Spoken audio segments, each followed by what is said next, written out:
दोस्तों, मेरा नाम है विकास और आप देख रहे हैं विकास प्रजापति मैथ लर्नर्स। पिछले वीडियोज़ में हम लोगों ने डिटर्मिनेंट्स को समझा था और उसको कैसे एक्सपेंड करते हैं ये भी जाना था। इस वीडियो में हम लोग समझेंगे डिटर्मिनेंट्स के प्रॉपर्टीज़ को। चलिए शुरुआत करते हैं। फर्स्ट प्रॉपर्टीज़ है हमारा, the value of a determinant is remain same if row and column are interchange. कर रहा है कि वैल्यू ऑफ डिटर्मिनेंट वो चेंज नहीं होगा अगर रॉ एंड कॉलम इंटरचेंज। अगर रॉ ith रॉ को ith कॉलम में अगर हम कन्वर्ट कर दें, यानी r1 रॉ को r2 में कर दें, r2 रॉ को अगर r1 को r1 कॉलम में कर दें, r2 को हम c2 में कर दें, या r3 रो को c3 कॉलम में कर दें, देन हमारा वैल्यू ऑफ डिटर्मिनेंट जो अगर पहले डिटर्मिनेंट का वैल्यू डेल आ रहा था और बाद में डेल वन आ रहा है तो दोनों का वैल्यू क्या होगा, बराबर होगा। Then del one equal to del होगा। इस सारा को हम लोग क्वेश्चन से समझेंगे। If any two row of a determinant is interchange then sign of determinant is change. करा है कि अगर इंटरचेंज करेंगे, अगर यहाँ था कि रॉ को कॉलम में बदल रहे थे, यहाँ रॉ को अगर रॉ में बदलेंगे, यानी अगर फर्स्ट रॉ को मान लीजिए थर्ड रॉ में कन्वर्ट किए, या फर्स्ट कॉलम को अगर सेकेंड कॉलम में कन्वर्ट किए, देन साइन ऑफ डिटर्मिनेंट अगर पहले डेल था डिटर्मिनेंट का वैल्यू और बाद वाला जो हम लोग चेंज करने के बाद आ रहा है वो डेल वन आ रहा है, देन दोनों के बीच में हमारा नेगेटिव साइन का डिफरेंस आएगा, साइन सिर्फ चेंज होगा। If any two row or a column of a determinant is identical, अगर दो रॉ या दो कॉलम का रहा है कि अगर आइडेंटिकल हो गया, मान लीजिए आर आई है, r1 रॉ और r2 रॉ आइडेंटिकल हो गया, देन डिटर्मिनेंट का वैल्यू कितना हो जाएगा, हमारा 0 हो जाएगा। या r2 r3 के आइडेंटिकल हो गया तब भी हमारा डिटर्मिनेंट 0 हो जाएगा। If some or all elements of a row or a column of a determinant is expressed as a sum of two or more terms, then determinants can be expressed as sum of two or more determinants. कह रहा है कि अगर एक determinant दिया हुआ है और उसको इस फॉर्म में दिया हुआ है कि ऐसे एक रॉ या एक कॉलम में एक अल्फा जुड़ा हुआ है, यहाँ बीटा में भी अल्फा जुड़ा हुआ है, सी में भी अल्फा जुड़ा हुआ है, और यहाँ पर ही हमारा ये एम एन ओ या पी क्यू आर दिया हुआ है ऐसे, देन हमारा देखेंगे कि इसको सम ऑफ टू डिटर्मिनेंट्स के फॉर्म में लिख सकते हैं। डिटर्मिनेंट का सम का तरीका होता है कि दो हमारा रहता है, दो रॉ, अगर दो रॉ सेम रहेगा तो उसको सम के फॉर्म में लिख सकते हैं। तो इसको आप लिखिएगा, तो आपको इसको लिखिएगा सम के फॉर्म में, तो ये हो जाएगा एक A B C M N P Q, ऐसे A B C M N O P Q R, अब प्लस में सम में हो जाएगा ये वाला हमारा del del M N O और पी क्यू आर हमारा वही रहेगा। दोनों हमारा नीचे वाला रॉ वैसा ही रहेगा और वो वाला हमारा चेंज कर जाएगा। अब फिफ्थ रॉ को समझेंगे। The value of determinants remain same if we the operation R I plus के into R J or C I equal to C I plus के into C J, then determinant का value क्या होगा, same ही रहेगा। कह रहा है कि अगर एक रॉ को चेंज कर रहे हैं, फर्स्ट रॉ को चेंज कर रहा है किस में, फर्स्ट रॉ प्लस और भी रॉ, दो रॉ बच गया जो उस रॉ के मल्टीप्लिकेशन के फॉर्म में अगर लिखेंगे तब वैल्यू ऑफ डिटर्मिनेंट में कोई चेंज नहीं आएगा। ठीक है। इफ एनी रॉ और column of determinant is multiplied by constant then the value of determinant is multiplied by k. अगर किसी एक रॉ में या एक कॉलम में अगर किसी कांस्टेंट से मल्टीप्लाई कर देते हैं डिटर्मिनेंट का, तो सारा में उस डिटर्मिनेंट के वैल्यू में उस कांस्टेंट के से हमारा क्या हो जाएगा, मल्टीप्लाई हो जाएगा। जैसे फर्स्ट रो ith रो में के से किया या के ith कॉलम में, देन वैल्यू ऑफ डिटर्मिनेंट में हमारा के से मल्टीप्लिकेशन हो जाएगा। सारा को हम लोग जब क्वेश्चन लेंगे तो आपको समझ में आता है। एक मिनट रुकिए। क्वेश्चन है using the property of determinants and without expanding, यानी एक्सपेंड करके नहीं बनाना है, प्रॉपर्टीज ऑफ डिटर्मिनेंट लगाकर बनाना है। प्रूव डेट करना है इतना इक्वल टू 0, ये प्रूव करना है। तब हम लोग जानते हैं कि LHS और RHS जब दिया रहता है तो LHS से चलते हैं हम लोग। तो LHS दिया हुआ हमारा x plus a, y plus b और ये z प्लस c। इससे हमको RHS निकालना है, ये 0, ठीक है। तो इसको हम लोग क्या करना है, विदाउट यूजिंग एक्सपेंड करके नहीं निकालना है। जैसे x अभी हम लोग पढ़े थे एक्सपेंडिंग में, इसको x करते थे, ऐसे रॉ छोड़ते थे, ये वाला करके प्रॉपर्टी वैसे नहीं निकालना है, प्रॉपर्टीज लगाकर निकालना है। अभी जो हम लोग प्रॉपर्टी देखे उस प्रॉपर्टी में, तो हम लोग अभी फोर्थ प्रॉपर्टी पढ़े थे कि अब डिटर्मिनेंट्स का अगर एक रॉ में अगर किसी एक एलिमेंट से अगर सम हो, किसी भी एलिमेंट से सम हो, देन उसको अलग अलग फॉर्म में लिख सकते हैं। जैसे कि यहाँ पर ही हम लोग इसको ऐसे भी लिख सकते हैं x y z a b c, और इसको लिखेंगे x y z plus a, फिर x y z a b c और ये हो जाएगा हमारा a b c। देखिए कैसे लिखें, यहाँ इन दोनों रॉ में डिटर्मिनेंट्स का सम कैसे करते हैं। तो इन ये रॉ और ये कॉलम C1 और C2, इसमें भी C1 और C2, दो कॉलम अगर डिटर्मिनेंट का सेम हो तो तीसरा कॉलम को हम लोग क्या कर सकते हैं, जोड़ सकते हैं, या दो रॉ सेम हो तो तीसरा रॉ को जोड़ सकते हैं, ठीक। तो यहाँ दो कॉलम हमारा सेम है, ठीक है, इसीलिए हम तीसरा कॉलम को क्या कर सकते हैं, जोड़ सकते हैं। तो देखिए उसको, ये दोनों कॉलम वही रहा, और तीसरा कॉलम को जोड़े तो क्या मिल गया हमारा, x प्लस a, y का y plus b, third element इससे c से जोड़े, हो गया। इस प्रकार हम देख लिए, इसको दो तरीका से लिख लिए।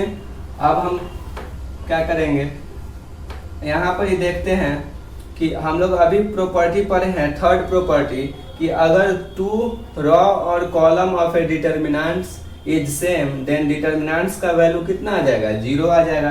तो यहाँ पर ही हम लोग देखेंगे कि दो रॉ और दो कॉलम सेम होगा तो डिटर्मिनेंट वैल्यू 0 होता है। तो यहाँ C1 कॉलम और C2 कॉलम दोनों सेम है, इसीलिए इस डिटर्मिनेंट्स का वैल्यू कितना हो जाएगा, 0 प्लस इसका देखेंगे, इसका तो यहाँ पर ही हमारा C2 कॉलम और C3 कॉलम, देखिए दोनों ABC करस्पॉन्डिंग एलिमेंट्स बिल्कुल सेम है, देन इसका भी डिटर्मिनेंट का वैल्यू 0 आ जाएगा। किस प्रॉपर्टी से, यहाँ लिख लीजिए, फ्रॉम प्रॉपर्टी थर्ड, और यहाँ पर ही हम लोग कौन सा प्रॉपर्टी लगाए हैं, प्रॉपर्टी फोर्थ प्रॉपर्टी लगाए हैं, P4 लिख लीजिए ऐसे, प्रॉपर्टी फोर्थ, ठीक है।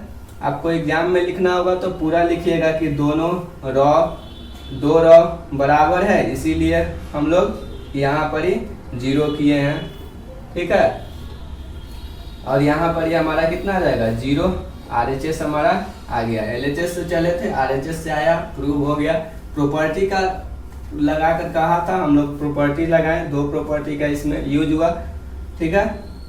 यहाँ पर ही कौन सा प्रॉपर्टी यूज हुआ, यहाँ पर इस डिटर्मिनेंट का समेशन का प्रॉपर्टी यूज हुआ कि सम के फॉर्म में लिख सकते हैं, प्रॉपर्टी फोर्थ। और यहाँ पर ही हमारा दो रॉ या दो कॉलम अगर इक्वल होता है, डिटर्मिनेंट 0 होता है, वो वाला प्रॉपर्टी हमारा थर्ड यूज हुआ, और ये हमारा RHS आ गया। अब हम लोग सेकेंड क्वेश्चन लेते हैं। सेकेंड है हमारा a minus b, b minus c, c minus a, ये हमारा b minus c, c minus a minus b, c minus a minus b, b minus c equal to 0। Then prove करना है ये हमारा 0 आएगा यूजिंग प्रॉपर्टी ऑफ डिटर्मिनेंट्स। ऐसे ही बनाएंगे LHS equal to, ये हमारा हो गया a minus b, b minus c, c minus a, b minus c, c minus b, a minus b, c minus a minus b और बी माइनस सी। ठीक है, अब इसको क्या करना है, आपको प्रॉपर्टी लगाना है। तो आप देखते हैं कि इसमें भी माइनस भी है, इसमें प्लस भी है, इसमें माइनस सी है प्लस सी है, इसमें प्लस है यहाँ माइनस है। अगर ये फर्स्ट रॉ है, ये सेकेंड रॉ और थर्ड रॉ, तीनों को अगर हम सम कर दें तो हमारा यहाँ पर ही क्या बन जाएगा 0। यानी फर्स्ट रॉ को हम लोग चेंज करेंगे, प्रॉपर्टी 5 लगाएंगे। 5 प्रॉपर्टी हम लोग पढ़े थे, RI changes to RI plus k, RI changes to RI plus के इंटू RI। अगर k का वैल्यू 1 ले लेंगे, k का वैल्यू 1 RJ ऐसे लिखे थे, तो अगर k का वैल्यू 1 लेंगे तो यहाँ R1 हो गया, यहाँ R1 चेंजेस टू R। अगर यहाँ R एक बार k 1 लेंगे और R ये 2 लेंगे तो R2 हो जाएगा, और एक बार k 1 लेंगे फिर और एक बार 2 लेंगे तो R3। यानी फर्स्ट रॉ को चेंज कर रहे हैं R1 plus R2 plus R3।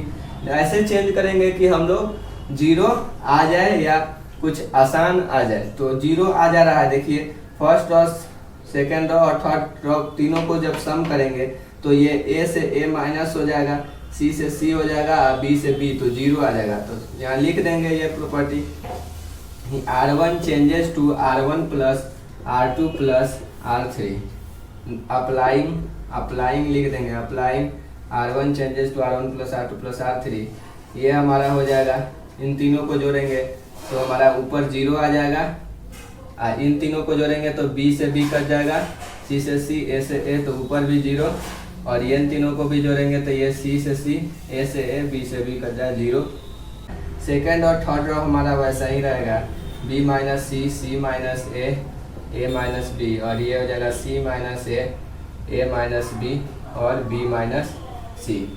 एक और प्रॉपर्टी है जो हम लोग आप पहले पढ़ा चुके हैं कि ऑल, यहाँ लिख देते हैं, all raw if all elements note में लिख लीजिए, if all elements of a row or a column is 0, then value of determinant is 0। कह रहा है कि जब all elements of a row or a column, किसी एक रॉ का या कॉलम का हर एक एलिमेंट्स क्या हो 0 हो, तब उसको वैल्यू ऑफ डिटर्मिनेंट 0 हो जाएगा। तो यहाँ देखिए, यहाँ फर्स्ट रॉ का हर एक एलिमेंट, ये 3 गो एलिमेंट है फर्स्ट रॉ में, ये तीनों 0 है, इसीलिए इस डिटर्मिनेंट का वैल्यू कितना आ जाएगा 0, यानी हमारा RHS आ जाएगा। ठीक है, ये हमारा एक प्रॉपर्टी है। एक और प्रॉपर्टी होता है हमारा, उसको भी आप लिख लीजिए कि सेकंड में, कि we expand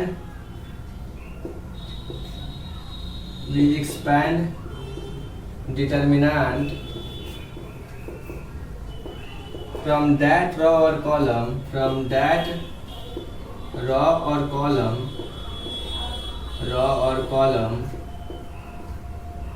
which has maximum number of zeros। मतलब हम लोग डिटरमिनेंट को उस रॉ या कॉलम के रेस्पेक्ट में एक्सपेंड करते हैं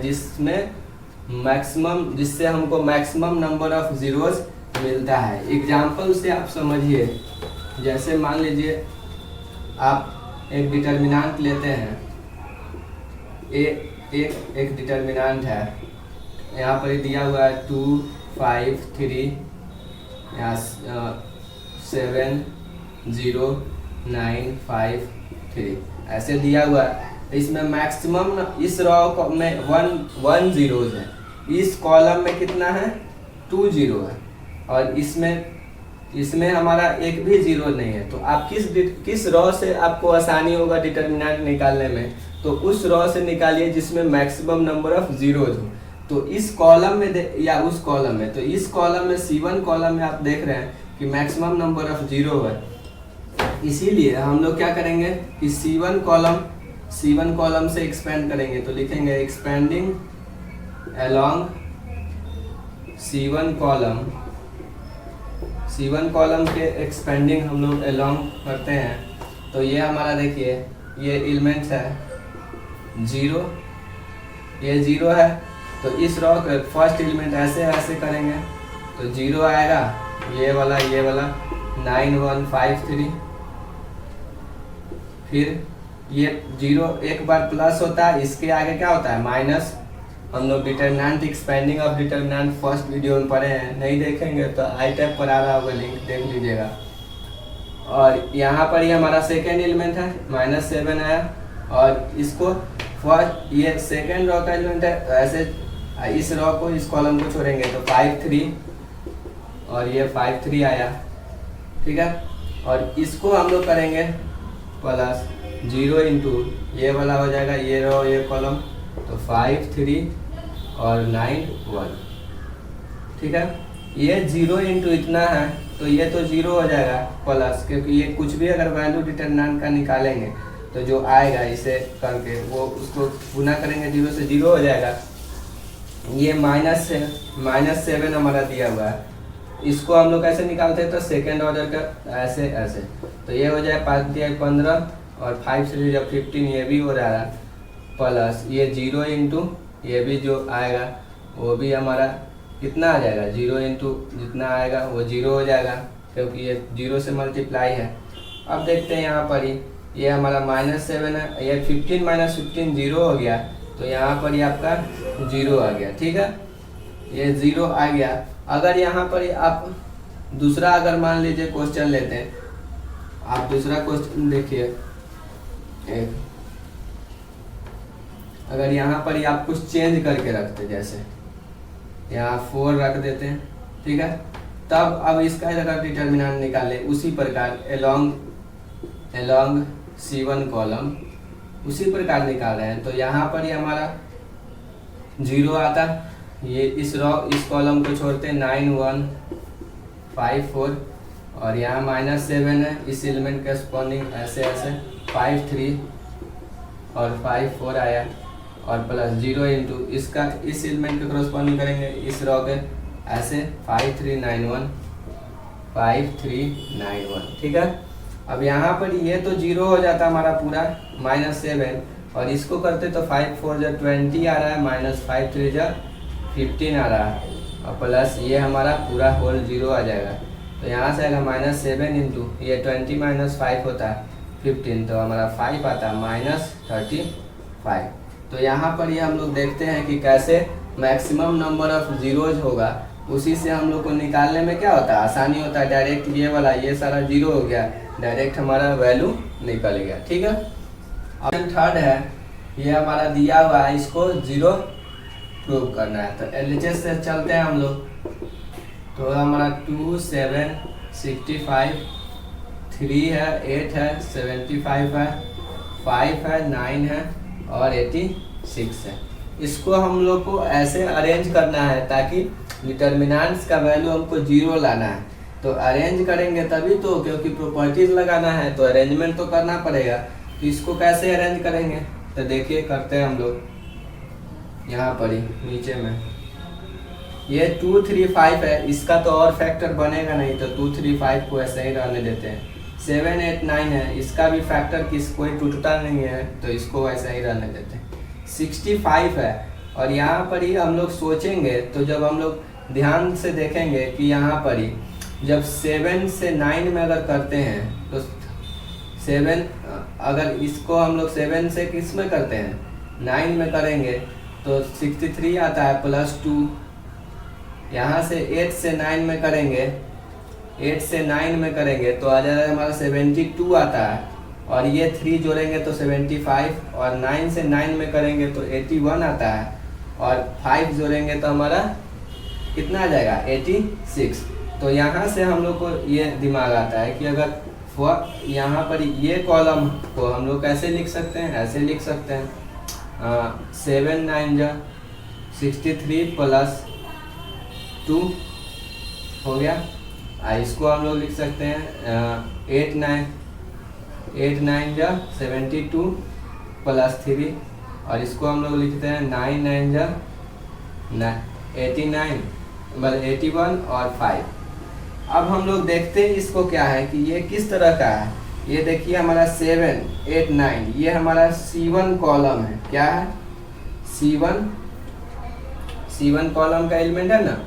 तो C1 कॉलम को, ये हमारा C1 कॉलम ऐसे लिखेंगे यहाँ पर ही। C1 कॉलम को चेंज, C1 कॉलम ये हमारा है, ये हमारा C3 ये हमारा C1 कॉलम, ये C2 कॉलम, और ये हमारा C3 कॉलम 3 है।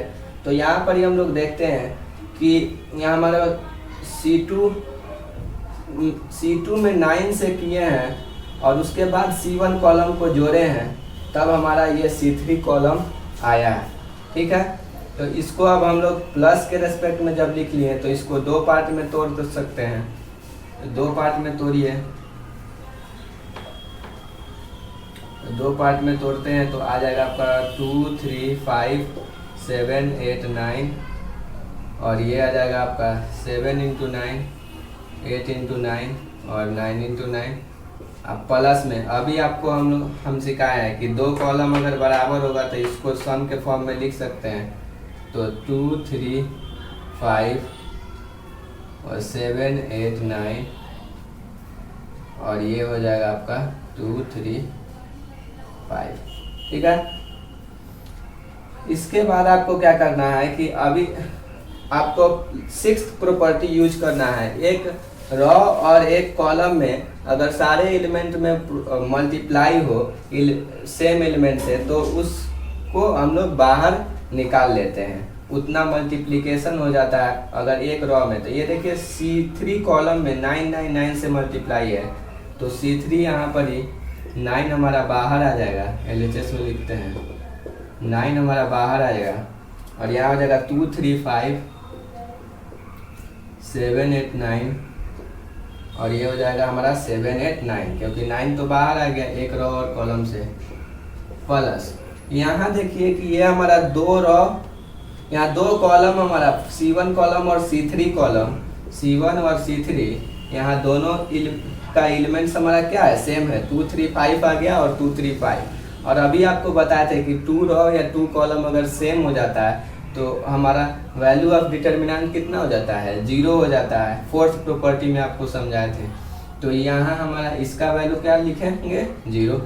अब फिर यहाँ से 9 × इसका वैल्यू को देखिए, तो इसमें भी अगर हमारा C2 रॉ C2 कॉलम और C3 कॉलम दोनों फिर सेम आ गया। यहाँ जब इसको लिखें इस तरह से 9 बाहर निकाल करके, तो ये दोनों कॉलम हमारा सेम आ गया। तो यहाँ भी वही प्रॉपर्टी 4 लगाएंगे, प्रॉपर्टी 4, तो हमारा क्या आ जाएगा, ये भी 0 + 0, तो 9 × 0 0 + 0 = 0, तो हमारा RHS आ गया। ठीक है, इस प्रकार हम इसको बनाते हैं। दोस्तों, इसी प्रकार के वीडियो को देखने के लिए हमारे चैनल को सब्सक्राइब कर दीजिए और नोटिफिकेशन बेल दबा दीजिए, ताकि आने वाले वीडियो का नोटिफिकेशन आपको मिल सके। अगले वीडियो में हम लोग इस पर बेस्ड और भी क्वेश्चंस को डिस्कस करेंगे। अगर आपका कोई डाउट है तो कमेंट बॉक्स में हमें बताएं, और वीडियो पसंद आया हो तो वीडियो को लाइक भी कर दें और दोस्तों के साथ शेयर करें। Thank you so much.